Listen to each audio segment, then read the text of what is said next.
Bienvenue au 29e jour de notre formation de 60 jours sur le DevOps. Et aujourd'hui, nous allons parler des ingress.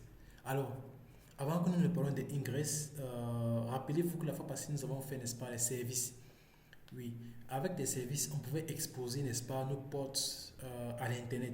Mais il faut noter ici que pour exposer, n'est-ce pas, les ports à l'Internet, c'est plus facile avec le service. Lorsque tu as juste une seule application, lorsque tu as un seul service dans ton cluster, par exemple. Donc, ça, c'est très facile. Mais par contre, quand tu veux exposer plusieurs applications web, par exemple, ça ne devient pas très simple. Donc, on a un petit problème. Donc, quand tu veux exposer plusieurs applications dans ton conteneur, ça devient un peu très, très compliqué avec Kubernetes. Donc, imaginons par exemple que tu as déposé une application qui est composée d'un front-end, d'une API et d'un dashboard admin, par exemple. Maintenant, qu'est-ce que tu veux faire? Tu veux que tout ça soit accessible par le même domaine. On va dire par exemple mon app, n'est-ce pas, .com. Si tu veux que tout ça soit accessible par le même domaine, ce que tu vas faire avec ta connaissance des services, c'est quoi? Ça veut dire que tu sais que ça c'est déployé sur un deployment, ça c'est encore sur un autre deployment, ça c'est encore sur un autre deployment. Donc ce que tu vas faire, c'est que tu vas créer un service de type load balancer trois fois, n'est-ce pas? Donc créer un service de type load balancer trois fois qui sera, n'est-ce pas, accessible sur trois adresses IP publiques. Donc il y a une répétition ici. Maintenant, tu peux aussi décider d'utiliser le node port, n'est-ce pas? Juste qu'avec ça, c'est un peu, c'est pas très pratique. C'est pas très pratique. Donc, ici, vous savez bien que pour utiliser le load balancer, ce sont des ressources sur le cloud et c'est très cher. Les load balancers sont extrêmement chers, par exemple sur AWS, c'est très très cher. Donc, le coût est élevé pour les load balancers et c'est facturé dans le cloud. Et il n'y a pas de routage intelligent, par exemple. Si tu viens te connecter sur mon app.com, par exemple, slash API ou bien slash admin, ça ne va pas comprendre. Les load balancers ne comprennent pas ça, quoi. Donc, c'est pas très intelligent. Et surtout, la gestion des HTTPS est manuelle pour chaque service. Donc, si tu veux déployer chaque service, tu vas, n'est-ce pas, déployer ça. Tu vas peut-être créer 3 DNS records pour chaque service, ce genre de choses. Donc, en fait, c'est très compliqué. Imagine alors que tu avais peut-être que 10 services. Est-ce que tu vas créer tous les 10 services de cette manière? Donc, le Ingress alors, de son côté, vient nous aider à résoudre ce problème. Donc, on aura juste un seul point d'entrée. Et le routage sera fait par HTTPS de manière intelligente. Donc, ça veut dire quoi? Ça veut dire qu'avec le Ingress, tu pourras juste avoir juste ton nom de domaine. Et maintenant, les routes là seront, n'est-ce pas, définies dans ce qu'on va appeler une ressource ou bien un ingress.yml. Donc, je vous montre ce que c'est qu'un ingress. Donc, le ingress est une ressource Kubernetes qui gère l'accès externe au service d'un cluster via HTTP, HTTPS. Donc, je vais vous montrer rapidement une image que j'ai téléchargée sur le net. Ok, voici l'image. Donc, ici, on a un client, n'est-ce pas, qui veut se connecter à notre application. Et voici peut-être une application ici, ça c'est peut-être, bon, on a quatre services, n'est-ce pas, on a quatre services. Et chaque service a trois portes, n'est-ce pas? Maintenant, on veut que quand on vient sur exemple.com.bar, ça nous ramène ici. Lorsqu'on vient sur exemple.com.base, ça nous ramène ici. Lorsqu'on vient sur faux.exemple.com, ça nous ramène ici. Et lorsqu'on vient sur le sous-domaine de .faux.exemple.com, ça nous ramène plutôt ici. Alors, comment est-ce qu'on fait pour faire ça? On va définir ce qu'on appelle un ingress. N'est-ce pas? On va définir ce qu'on appelle un ingress. Et maintenant, toutes les applications, tous ceux qui vont se connecter à notre cluster vont se connecter juste à travers exemple.com. N'est-ce pas? À travers exemple.com. Donc, c'est tout. Donc, on a juste à configurer exemple.com avec le ingress. Et maintenant, le ingress, lui, va se charger de jouer le rôle du load balancer. Et en même temps, il va faire un routage intelligent, comme ceci. N'est-ce pas? Donc, c'est ça globalement le rôle du ingress. Donc, je vais rentrer ici. Donc, en d'autres termes, le ingress est une règle de routage placée à l'entrée de votre cluster. Donc, si on regarde l'image, vous allez voir que c'est placé où à l'entrée du cluster. Donc, quand tu entres dans le cluster Kubernetes ici, donc voici le cluster, c'est placé où à l'entrée. C'est placé à l'entrée. Donc, si la requête va à mon app.api, on va voir que ça va rediriger vers le service API. Mais si ça va juste vers mon app.com, ça va rediriger vers le service front-end, tout simplement. Donc, que d'utiliser deux services de type load balancer pour déployer cette application, tu peux juste utiliser un ingress, n'est-ce pas? et un ingress pour... En fait, tu vas utiliser deux services. Un service ici et un autre service ici. Mais au lieu d'utiliser un autre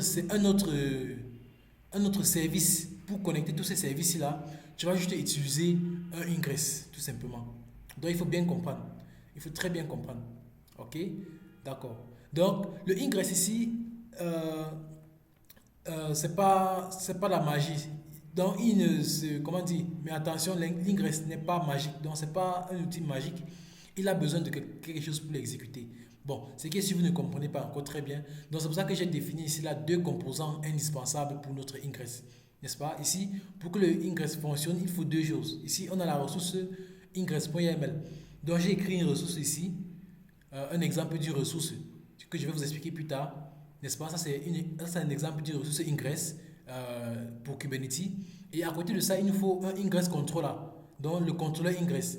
Donc, c'est un logiciel qui lie la déclaration. Ça, c'est la déclaration YAML, la déclaration et la configuration à un proxy réel comme Nginx, comme Traefik. N'est-ce pas? Il y a aussi un autre là, le AWS Amazon Load Balancer sur Amazon. Donc, c'est ça, voici vraiment les deux composantes d'un ingress.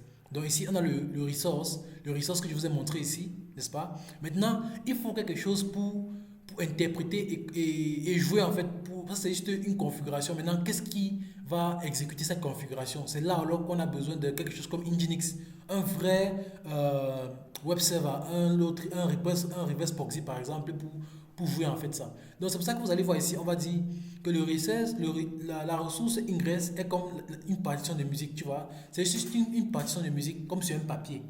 Maintenant, tu as besoin maintenant d'un contrôleur qui va venir jouer, n'est-ce pas, la partition pour que lorsqu'il appuie peut-être sur Mi, c'est le son Mi qui sort. Donc, le Mi là, alors, sera un peu considéré comme l'API, n'est-ce pas, le slash API. Ça va nous envoyer, n'est-ce pas, sur le service API. Donc, c'est un peu ça. Donc, ces deux composantes sont très importantes. Tu peux définir ton ingress, n'est-ce pas, dans ton projet. Et si tu ne définis pas le contrôleur ingress, ça ne va pas fonctionner. N'est-ce pas? Ça ne va pas fonctionner. Pourquoi? Parce que tu n'auras rien de réel, n'est-ce pas, pour que ça puisse fonctionner avec. Donc, on dit cela, il est très important de savoir que Kubernetes n'installe pas de contrôleur ingress par défaut. Donc, nous devons le déployer à nous-mêmes. Et souvent, il s'agit là de Nginx ou bien de Traefik, pour la plupart des temps. Donc, voici un exemple minimal d'une ressource. N'est-ce pas? Ici, on a le API version. Ça, c'est la version d'API que Kubernetes utilise pour communiquer avec le ingress. Donc, ici, c'est networking.kubernetes.io version 1. Maintenant, ici, on a le type, le kind. On sait très bien cela que le kind, c'est quoi? Le kind, c'est la type de ressource, n'est-ce pas? Donc, on est en train de préciser cela que, OK, là, nous sommes en train de faire un ingress. Maintenant, ici, la métadonnée, c'est quoi ici? La métadonnée, c'est juste le nom. Donc, pour identifier ce ingress, on va appeler ça mon ingress. Ensuite, voici où tout se joue. Voici où tout se joue vraiment.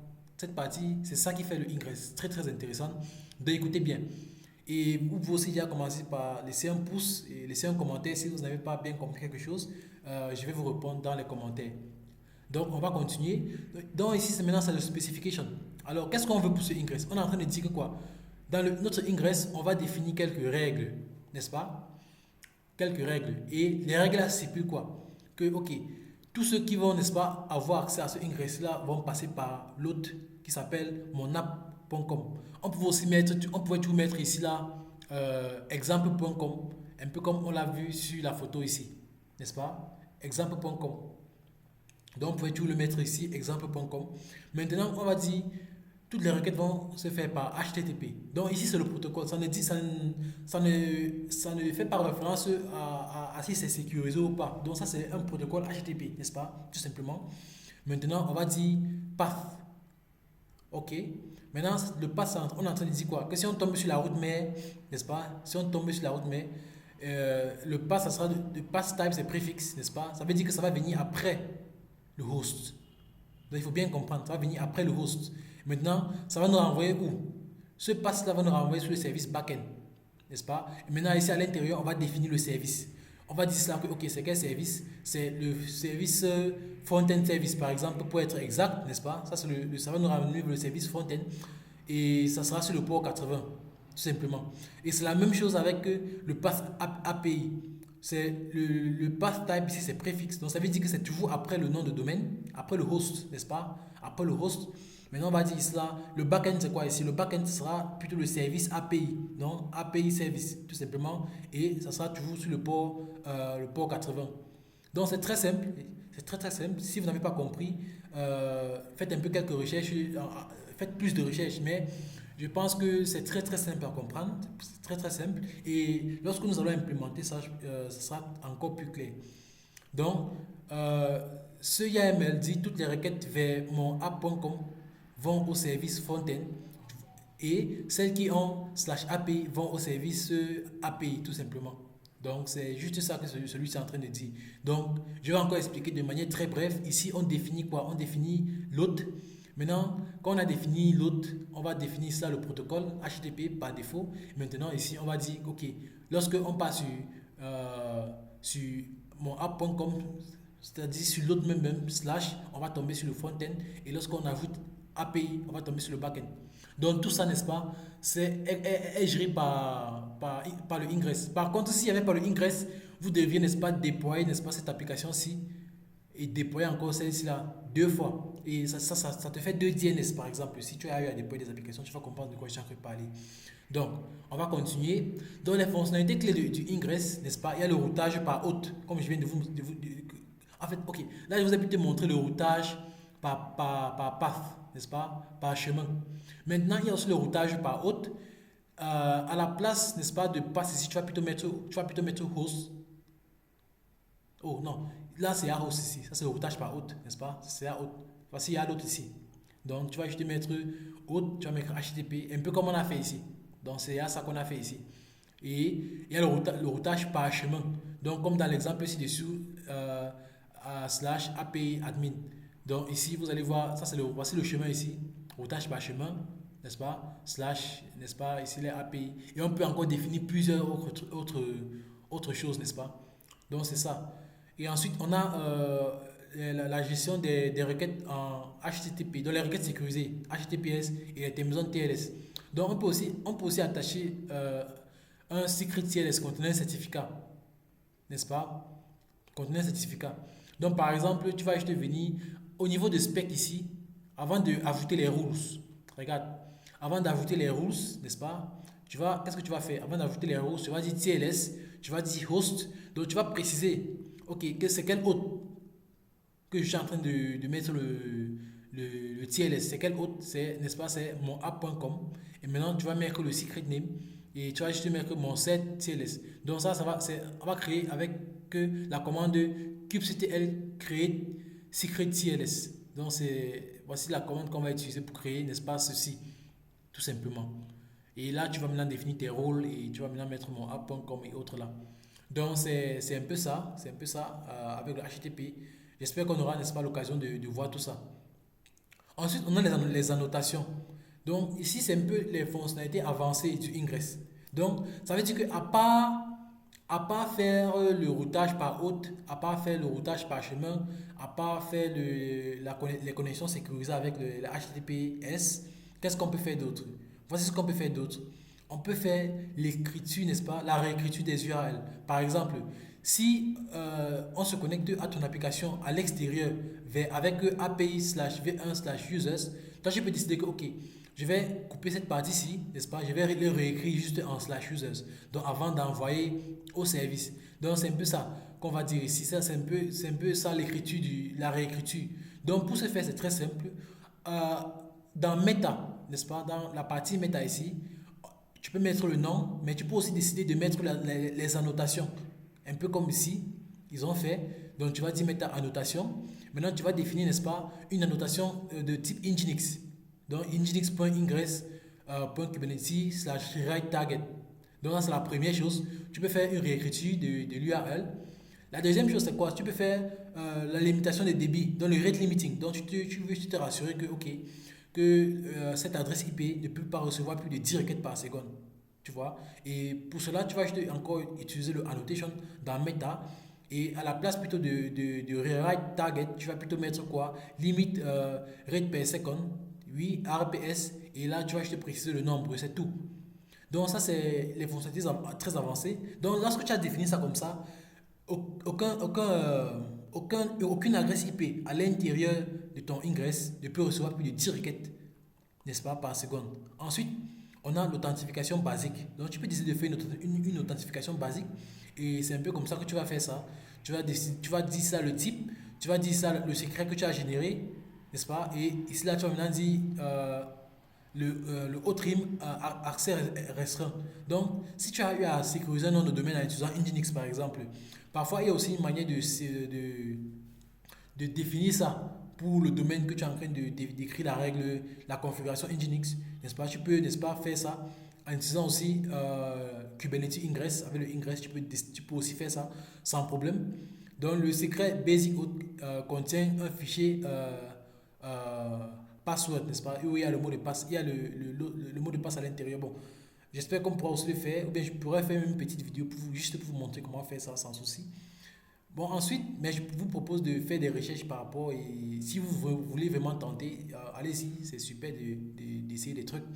Donc, maintenant, on a aussi la redirection ici. Ça, c'est le plus simple.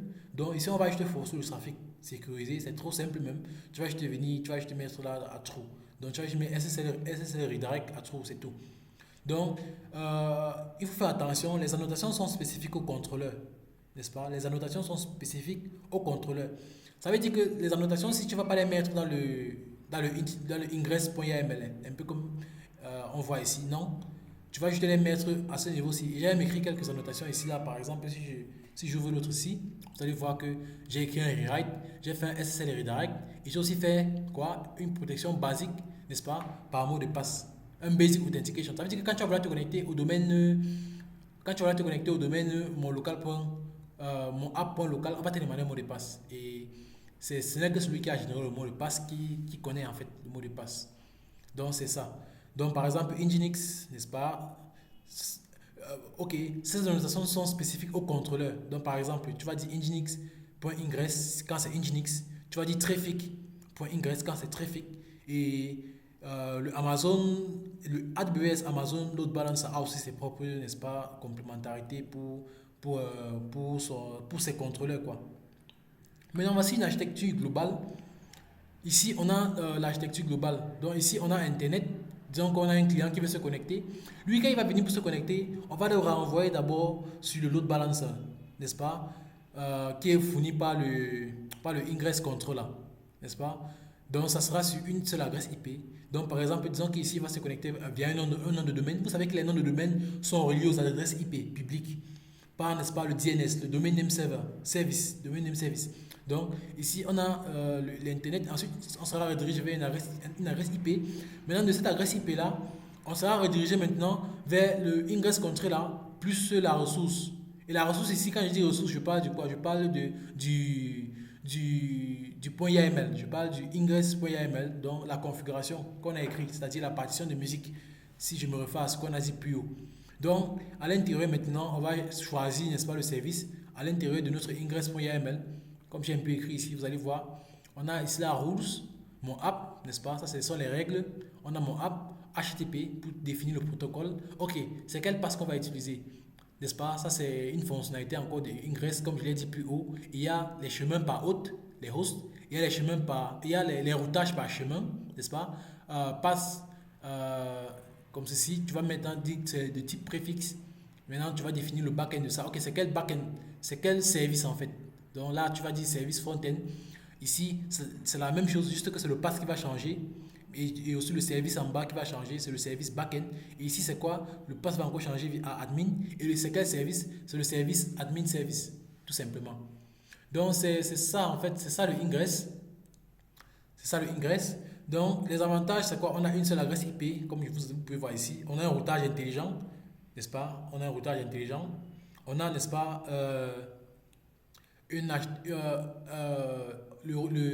un HTTPS centralisé, n'est-ce pas? Un HTTPS centralisé, ça veut dire que tu n'as pas besoin de générer plusieurs certificats SSL pour ton HTTPS. Tu génères ça une fois et ça fonctionne aussi pour tous tes services à la fois.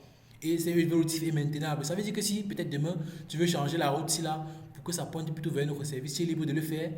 Et tu le fais très facilement, n'est-ce pas? Tu changes juste la configuration du point YAML, c'est-à-dire la configuration de la ressource, tout simplement. Donc, ce que l'ingress ne fait pas, n'est-ce pas, il ne faut pas confondre ce que l'ingress fait et ce que l'ingress ne fait pas. L'ingress, n'est-ce pas, ne fonctionne pas sans contrôleur. Donc, une fois que tu as écrit ton ingress.yml comme ceci, il te faut un ingress controller et c'est à toi de l'installer sur ta machine pour que ça puisse fonctionner. Il ne gère pas nativement les trafics TCP ou UDP. Donc, c'est seulement le HTTP par défaut que ça gère. Ensuite, ce n'est pas un service. Donc, si vous ne voulez pas, on ne peut pas faire le kubectl get peut-être ingress et on a toute la liste des ingress. Non, ça ne fonctionne pas comme ça. Et ensuite, on a les annotations ne sont pas universelles, donc ça dépend du contrôleur, n'est-ce pas? Donc, si par exemple ton contrôleur, je vais prendre l'exemple, peut-être un contrôleur risque de ne pas avoir le rate limiting RPS, n'est-ce pas? Donc, si tu veux une annotation qui a le rate limiting, tu dois peut-être utiliser un truc comme Nginx. Peut-être que ce n'est pas toutes les annotations qui ont les rate limiting. Donc, ça va vraiment dépendre. Les annotations dépendent, n'est-ce pas, du contrôleur. Dans le résumé des concepts clés, ici, on a l'ingress, n'est-ce pas, l'IAML qui définit les règles de routage, un peu comme celui que j'ai écrit plus tôt. On a le ingress controller. Donc, ici, c'est le logiciel en fait qu'on va utiliser pour appliquer ces règles. Donc, c'est le reverse proxy. Donc, c'est le service réel en fait qui va se connecter à Internet. C'est ça ici. Ensuite, on a le service cluster IP, n'est-ce pas? Donc, c'est la cible finale du trafic.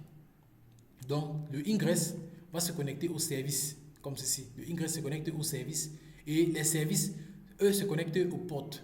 Et les services doivent être de type cluster IP. J'ai oublié de vous dire ça, très très important. Les services, c'est-à-dire que tous les services que vous allez définir pour vos applications seront de type cluster IP. OK. Donc maintenant, la conclusion ici, c'est quoi? L'ingress est la solution standard pour exposer des applications web dans Kubernetes de manière propre, économique et évolutive. Quand je dis économique ici, si normalement vous devriez peut-être définir 4 à 5, 10, n'est-ce pas, load balancer, vous allez peut-être définir peut-être 5 et utiliser le ingress pour couvrir tous les autres 5 autres. Donc c'est vraiment très économique et c'est propre et aussi c'est évolutif. Donc il va nous permettre, il remplace l'approche un load balancer par service. Donc c'est un peu ça que j'étais en train d'expliquer avec l'image qui est là.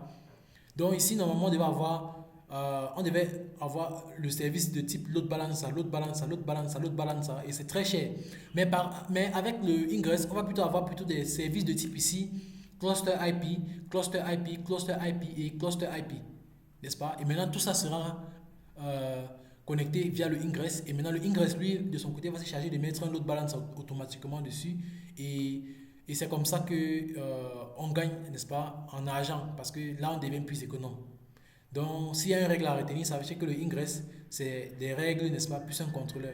Donc, merci beaucoup d'avoir suivi cette vidéo. Si cette vidéo vous a plu, n'oubliez pas de laisser un like, laisser, n'est-ce pas, un pouce, n'est-ce pas, pour m'encourager à continuer à faire de telles vidéos.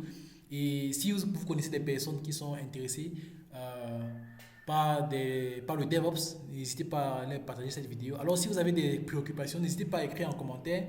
Et surtout, on se revoit dans la prochaine séance, au 30e jour. Donc, au revoir.